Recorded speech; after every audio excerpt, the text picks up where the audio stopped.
This story is one of the most controversial and famous stories in the history of the state of Georgia.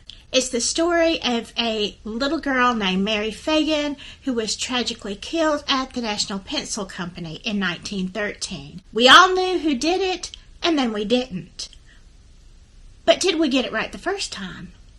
You decide.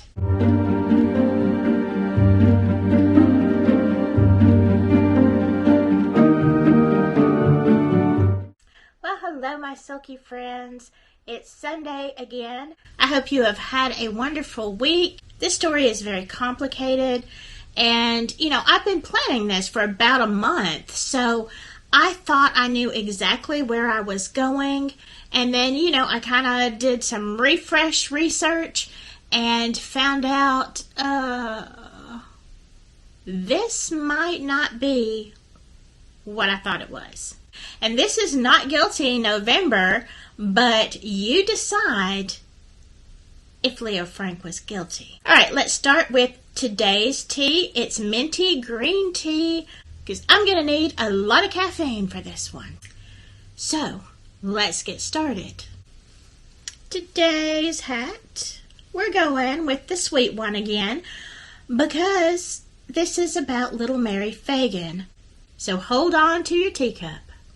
Mary Phagan was born in 1899 on June 1st. Her parents were like tenant farmers, but before Mary was even born, her dad sadly passed away, leaving her mom to take care of her and, her brothers and sisters. So eventually they moved back to Marietta, Georgia, where her mom had family. And let's set the stage, because that is important when it comes to culture and crime. In 1899, we were just, 30 odd years from the Civil War, and the South didn't take losing lightly. Okay, so anybody who was not from the South, remember you had all the carpetbaggers and all that, Yankees were hated, and people were poor. All right, the South wasn't rich, really, to begin with. Only a few people. Now you've got the ravages of war on top of, rural folks, and times were hard. It's important to remember the mindset, I think, when it comes to this kind of thing. So Mary's mom was having a hard time, moves back with family. So at a very early age, at only 10 years old, Mary had to, leave school and go to work. There were no child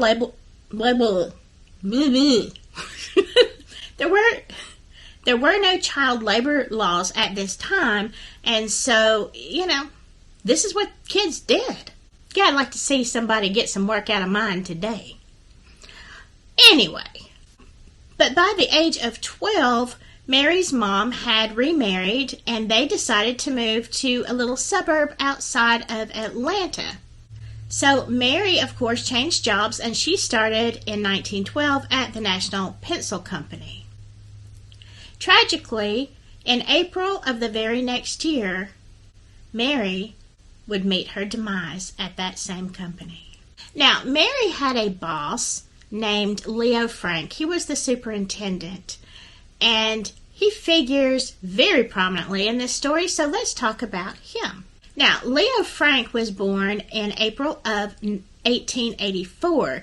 Now, I've seen two different sources. One says that he was actually born in Texas and moved to New York, and then I've heard other people say that he was born in New York. I don't know. But he was definitely raised in New York. He actually lived in Brooklyn. Now, something about Leo Frank is he was Jewish. Now, remember, the history of anti-Semitism, ebbs and flows, and you were probably safer up north. Leo Frank was very educated. He came from a good family, and he actually graduated from Cornell University. So Leo's uncle, Moses Frank, actually owned the National Pencil Company, and he, after Leo's graduation, invited him to come down and be a part of it. So Leo starts, within a week, he's superintendent, and that kind of comes up in some people's allegations. I mean, that was his uncle. That's kind of what he came here for. I don't see what this has to do with anything. Of course, you're going to use your family, especially when they're educated. After Leo came to Georgia, he met a lady named Lucille Seelig, and they fell in love and shortly thereafter got married. Now, Leo says it was a happy marriage. There has never been a report that says anything other than that as far as how they got along.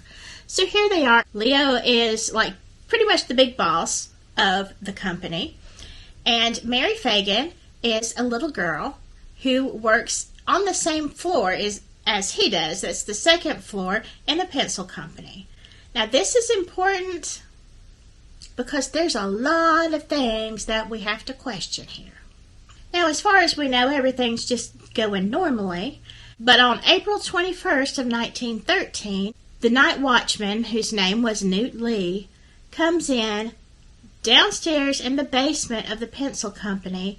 He says he's going down there to just, relieve himself because he can't leave during the shift, and now it's the early hours of the morning, and he tragically sees a body in the corner of the basement. Now, he does not actually recognize who it is, but he knows this is probably one of the workers. So the first thing that he does, of course, is call the police. Now, Mary Phagan's dress was black. Her face and arms, everything was covered in soot so much that they actually thought she was African American. Her dress was torn. Her pants were pulled down below her knees.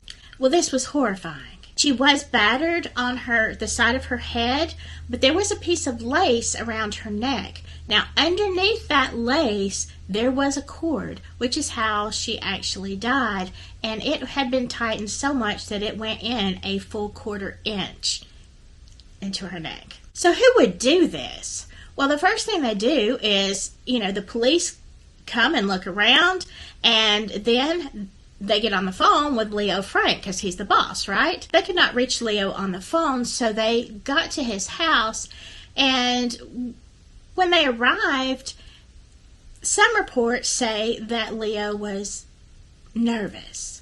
Well, okay, let me stop right here, because if you come to my house in the morning and you're the police and I'm the boss of a company, and obviously this is a police matter, something serious has happened, I'm going to be nervous too. Like, oh my God, what happened? Did somebody embezzle? Like, did somebody shoot somebody? Like, what? Oh my goodness, did the building catch on fire? Is my uncle gonna, go nuts on me? Like, you don't know. So, being nervous and having anxiety around the police, it's not abnormal, okay? But now, as they look around, they see some bloody handprints on the bottom in the basement, and the door looks like it's been jimmied from the outside. Well, after talking to Leo initially and bringing him down to the plant and letting him see the body and all of this kind of stuff, first impressions, police did not suspect Leo at all. There was nothing other than the maybe anxiety in his behavior that would say he had done anything at all. So they released him. Of course, as it turns out, Leo Frank was supposedly the last person to see Mary Phagan. What had happened is that the pencil company laid off a lot of people. It was kind of the time where business was slower, and they laid off Mary Phagan along with a lot of other girls. So she had come to collect her last paycheck. Now, usually, there was a guy, his name was Mr. Gant. He was the steward, he would usually do the paychecks. But just 3 weeks prior, Leo Frank had fired him. Now, this is going to come up again. The reason Leo fired him is because he said, the books were off by a whole $1 at the end of the day or week or whatever. I mean, $1 was worth a lot more then than it is now, but still, it was a little bit suspicious. And you kind of think, was there another reason? This story has more details than I think any one I have ever done before. It is so complicated. I'm just going to stay with the highlights, okay? Because we can go straight down the rabbit hole on this one. Now, when the police were doing their investigation, they could see that the body looked like it had been slid across the floor, and it also looked like Mary Phagan had put up quite a fight. As they were looking around Mary's body, they found 2 notes. Both looked like they were supposed to be written by her, but it was obviously somebody who was not that educated, not that great of a speller, and clearly had an African-American vernacular. It wasn't like a little white girl, okay? In these notes, it claims that the night witch, which they later determined actually meant watchman, who of course was Newt Lee, they felt like the notes were trying to drive suspicion in his direction, as if Mary Phagan actually wrote these notes and said it was the night watchman. Of course, they quickly realized that Mary Phagan didn't do this. Then they began to question Leo Frank. Okay, we know that Mary Phagan came to you to get her paycheck on the day that she was murdered. So, we need you to write down all of the information of your whereabouts on that Saturday and Sunday. Of course, this was going to be called into question over and over and over by many witnesses, both for one side and another. It's ridiculous. Now, based on the notes that supposedly Mary Phagan wrote, Mr. Lee was actually arrested. He was the first one arrested in this case. Now, you can imagine that the whole town of Atlanta was just up in arms and in an uproar because this little girl that was violated and left in the basement of the National Pencil Company, I mean, somebody was going to pay for this crime. Well, gradually, the police, after talking to Newt Lee, he had actually come in later that night. And this is where things get a little murky.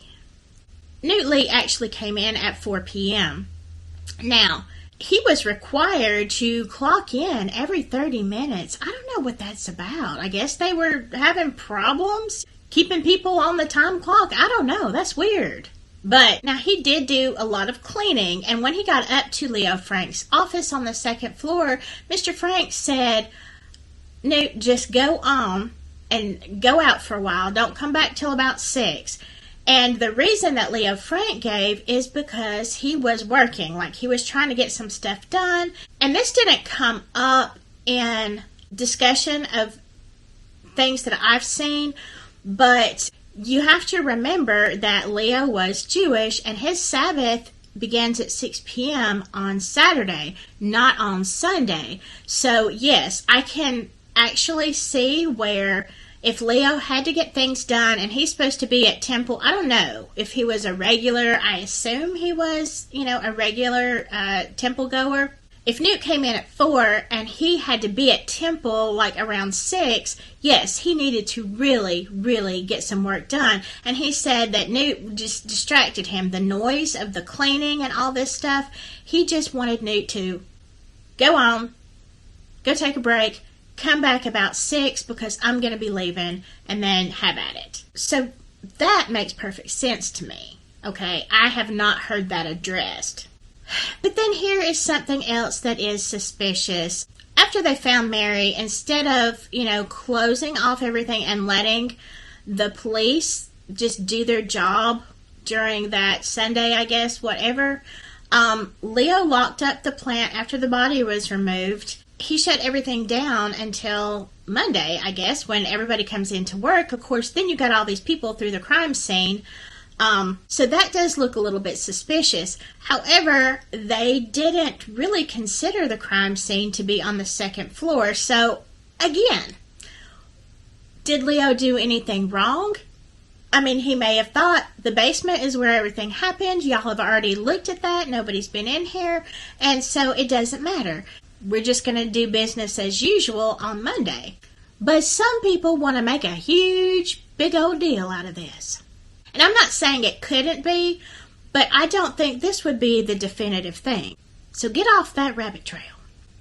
Now, on Monday, when they did a thorough investigation of the whole plant, they said they found hair on one of the lathes on the 2nd floor and blood. And this is a huge deal, first of all, because Leo's office was right there on the second floor where Mary Phagan was in that room with all the other girls. Well, a lot of people, use this as damning evidence. The truth is, that hair was tested. It was not Mary Phagan's. It was similar, but they said it wasn't the same, and the blood was actually paint. So I have not heard the people that want to say he's guilty acknowledge this. So now if we don't actually have Mary Phagan's hair on the lathe and we don't have blood on the second floor, then how do we know that it was done in the office, as later we're going to see he was accused of? So one of Mary's friends comes forth and says that she had actually gone to try to pick up her paycheck around 12:05, and she got to Leo Frank's office and waited till 12:10, and he wasn't there, so she just left. I'm thinking, I don't know who just waits for 5 minutes for a paycheck, but I'm going to plant myself there because I ain't leaving till I get my money. But that's just me. Now, Leo said he was in the office from, 12, I think, to 4 continually. But then later on, he said, well, maybe I was in the bathroom if he wasn't there. I mean, I don't think there's a big deal of that either. First of all, Mary Phagan came in somewhere around 12:15, 12:20, somewhere around in there. I couldn't tell you what time I go to the bathroom. I have no idea. I could tell you I'm in my office all day and I haven't left, but I probably did go to the bathroom. I mean, are we supposed to keep a time card on that? I feel like if you could tell me exactly what time you did what, that would be more suspicious. Because why are you noticing? You've got something to hide, right? You've got to keep track of this stuff.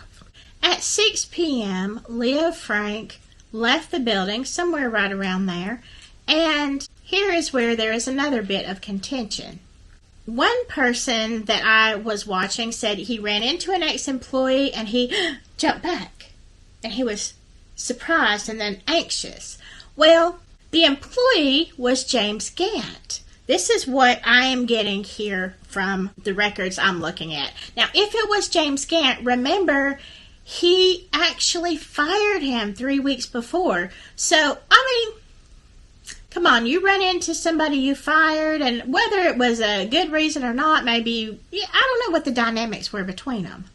But you look at them, and, you might expect, oh, they going to deck me now that I'm not their boss? I mean, you might be waiting for that sucker punch. Who knows? But they did have a conversation, and it was said that Leo Frank was, again, a little nervous. Well, it's uncomfortable, okay? If you fire somebody and then you have to talk to them, I know. It's not comfortable. I mean, use your head. Now, let's go on with this case and hit the highlights. Okay, so eventually, like I said, they realized that Newt Lee had nothing to do with this. He was innocent, and they couldn't really connect anybody to the crime. And Leo Frank was the last person to see her. So then another employee of the National Pencil Company, a Mr. Jim Conley, shows up on the scene. Now, according to Jim, it was Leo Frank that killed Mary Phagan.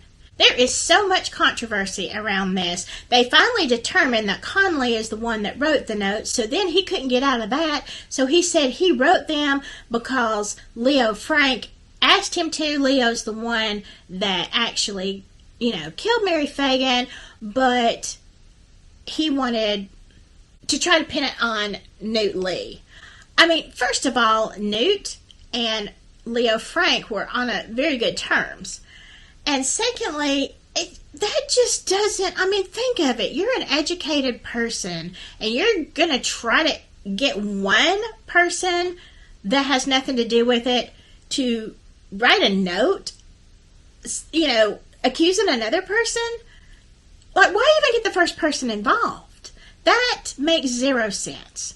But Jim Conley said that, yeah, Mr. Frank killed her. First he said he used to be the lookout while Mr. Frank dallied with a lot of the women in the factory. And I don't know if that's true. Nobody's ever been able to conclusively substantiate whether he had flirtations or whatever. But, according to Jim, old trusty Jim, there was a lot of stuff going on. Jim told so many stories. First, that Mary was killed on the second floor and then taken down the elevator, or then taken down the ladder. And, if you can look it up. Bottom line is he gave 3 different accounts. Like, this story just kept changing like crazy. So, if you want to delve into the whole thing and all the ins and outs, you can find this story a lot of places. But here is the thing. Jim Conley was never reliable, okay? He just wasn't.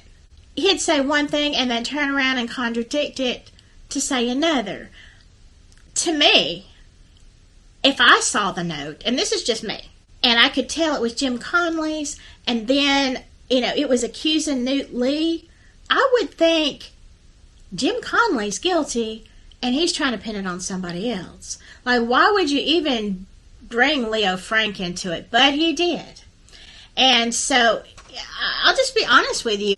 Frank was an easy scapegoat. All right? We're talking about the culture here, so, hold on to your britches. Even though there wasn't outwardly a huge amount of anti-Semitism in Atlanta, it was still there, okay? They weren't fighting in the streets or anything. But again, you have the Southern people. This is their state. And they have no money. They're barely getting by, struggling. And here comes this Yankee from New York City. And he's got all this money. And he just plants himself right there at the National Pencil Company. And dadgummit, he's a Jew too. I'm not going to lie. There's a lot of different kinds of racism. And it was very prominent back at this period of time. Again, these opinions are mine. So all of this, and Jim Conley, and then, there were other people that came forward saying Leo Frank was flirting with them, blah, blah, blah. What do you think happens? Leo gets arrested. Now, it is kind of flimsy, and let me just tell you, even though I have defended Leo Frank up to this point, there are some things that very definitely happened, and politics was out of control, okay? I'm not going to deny that Leo Frank had access to money and power from New York. However, the South is a whole different animal. I think that anybody responds to patting of the pockets, okay? So let's skip forward. Leo is charged. Now he has to defend himself. He hires the Pinkerton agency to, try to find whoever's guilty. And there are a lot of conflicts. If you look into it, some of the people that were supposedly unbiased actually had political ties to some people who were very against Frank. The judge, on the other hand, kind of had ties to the attorney who was representing Frank. It's a big old mess of politics. You really don't know who's paying who. And that's the God's honest truth. But what happens is they end up believing Jim Conley, mostly because, not because his story, changed, but because after 3 days of grilling him on the witness stand, they could not get him to break his story. And that was pretty impressive. One of the things Jim Conley had said when he said he didn't write the notes is that, he couldn't read and write. Well, that was later proved untrue, and he absolutely did write the notes. So that was one of the first lies, okay? I'm just saying, somebody's constantly lying. It's different to me about not remembering exactly what time you went to the bathroom or what time you did this or that during the day than to completely changing your story. One thing to note about Jim Conley and them not being able to break his testimony, this I haven't heard talked about by the anti-Leo Frank people. Jim Conley was in seclusion in the jail for 6 weeks prior to the trial. 6 weeks.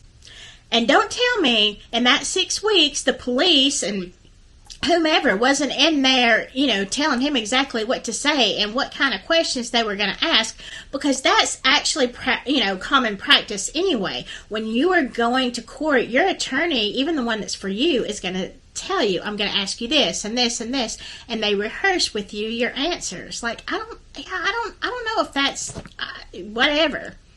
That's kind of scary to me, but that's the way it's done. And they had 6 weeks to grill Jim Conley. So the fact that he didn't break and change his story yet again on the witness stand, not surprising. And these are things that I don't think people really look at. Even though Mary Phagan was violated, she died of strangulation, okay?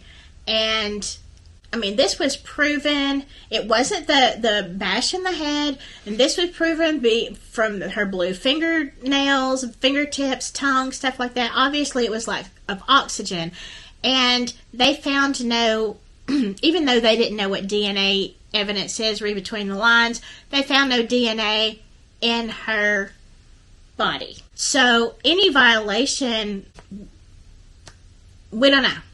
We don't know what that was. Or when. Now, Leo Frank had 24 character witnesses. 24! My God, I don't know if I'd have 24 people who'd be a character witness for me. Jeez, that's a lot. That didn't sway the jury. Now, there were also several people that, said, oh, well, he liked the girls at the, pencil company, and he even propositioned one. Was he a philanderer? I don't know. Let's be honest, he wasn't that attractive. But he did have money. That in itself does not make you a killer, okay? So, at the end of all of this, Leo Frank is found guilty. And he is sentenced to hang. One other thing you should note, that during this time was the age of yellow journalism. Now, the Atlanta paper and some people from the Hearst publications, look, they were at war. You think the media is out of control now? Honey, let me tell you, back then there were no holds barred. They were at war, and it was like the mission of the Atlanta paper to just print anything. Like, they didn't have to have proof. They took anybody's word for anything, and then they just made up stuff. It was like reading the National Enquirer. Now, you can go back and look at all this in history, and you will see how yellow this journalism really was. But what it did is it incited the people. And of course, the more that they were all invested in this case, the more papers they bought. And, the guys running the paper, they're just saying cha-ching. And they don't care that you are actually dealing with people's lives here. That couldn't happen today, could it? So you had a lot of people who were not that educated, reading papers, not knowing the legal system, not knowing a whole lot, and you just have this mob mentality to the point that really the jurors, even kind of felt like they've got to find this guy guilty. Like, you're not going to be able to walk down the street if this guy isn't guilty. We just talked about this, but we're kind of seeing this in the Delphi thing, Again, it's just that sense of justice. We want to see it served. Yes, but let's make sure we serve the right person. So, anyway, after Leo Frank was convicted, there were so many appeals and stuff for, there's a lot to this. But basically, the governor takes a look at all this paperwork, and he looks through thousands of pages of testimony and evidence, and he is at a standstill. He does not think that Leo Frank is necessarily guilty of murder. There's nothing in there that proves he's not. But he feels so strongly about this that there may have been a huge miscarriage of justice, not only because of all of the dirty hands and money that was going back and forth on both sides. He felt like the safest thing to do would be to commute Leo Frank's sentence to life in prison and get rid of the execution. The governor felt so strongly that he actually said he would rather give up politics and go back to plowing a field than to have Leo Frank's death on his conscience, because he could not say that he was a guilty man, and he was not going to live with that. So that was huge. He actually did not get reelected. That pretty much was the end of him. So I have to say, anybody who would put their whole political career on the line, the whole rest of their life, okay, on the line for this case, they have to believe that there is a good chance Leo Frank was innocent. And it was so bad in Atlanta that the prison warden said, hey, I have got to get this man out of this jail. Like, I can't keep him safe in Atlanta. So he sent him to Midgeville, which was quite a distance away, to try to keep him safe. And this is where I get very angry. So one night, a bunch of people called the Knights of Mary Phagan. They decided to carry their little bottoms up to Midgeville. Now, this mob of people went into the prison. Strangely enough, there was not one gunshot. Not one guard was harmed. And they basically walked right in that prison, and they took Leo Frank out without any hoopla. So that tells me right there, Midgeville, first of all, you're a prison. You can't keep people out. If you can't keep people out, how are you keeping people in? That's your job. Tish. But they walked right in, obviously, with the approval of the warden and everybody in there. They all saying Leo Frank's guilty. Yeah, come get him. They were going to take him back to Atlanta, but they end up stopping just a short distance from where Mary Phagan was buried. So that's really weird. Over there in that area in Marietta, you've got Mary Phagan's grave, and then you've got this big plaque that talks about this is where they hanged Leo Frank. I mean, it's bizarre. Anyway, even though everybody knew who these people who did the lynching was, nobody was actually charged, because nobody would come forward and say, oh, yeah, I saw so-and-so, or, nobody would point the finger. And so, of course, even though lynching was illegal, as we've talked about before, people don't get prosecuted for it. So Leo passes away. Before he does, he gives his wedding ring to one of the guards and says, please, would you see that my wife gets that? And she did get it a day later. Lucille never remarried. But here's the thing about Lucille, you plucky girl. She refused to leave Atlanta in spite of everybody in the world hating her husband and, accusing him of murder. Well, I'd say she's got some moxie. You go, girl. Unfortunately, another thing that was a result of the lynching and the mob effort with these Knights, it was kind of a resurgence and a reformation of the new, I don't know if I can say this word, the Klan, the people in the bed sheets. Yeah, well, they decided to use this as a good way to, get some new members and breathe some life back into it. Wasn't that fun? And this time when they did, they were just not anti-African American. They were very much anti-Jew and anti-Catholic. Finally, Leo Frank was given like a partial pardon. Not that it matters after you're dead. Big woo. Interestingly enough, in 1982, a guy named Alonzo Mann, who had been Leo Frank's office boy at the time of the murder, came forward and said that he had seen Jim Conley and Conley alone take Mary Phagan, her body, to the basement. So, here's the thing. It's already been so many years. He's saying this as a confession. When they asked him why, because he actually at trial, he had said the opposite. He had testified against Frank. But he said the reason that he did is because of money and pressure from the police. So there you go. It's so far back and forth. I think they were all corrupt, honestly. I think there was corruption on both sides. Do I think Leo Frank was guilty? I don't know. He doesn't really have the profile of a killer, but we don't know. I don't think we'll ever know. The state of Georgia is planning to look at this case in depth again. In this pardon, it doesn't pardon Frank from killing Mary Phagan. What it does is it exonerates him partially, and it says because the state of Georgia clearly did not do their duty in protecting him. Well, that's true. But even now, when they look at this over and over and they go through thousands of pages, they still cannot make a determination. Was Leo Frank guilty? I mean, and it really comes down to, I think, of the integrity of the people who were making the statements, okay? The depositions, the affidavits that said he was here or he did this or that.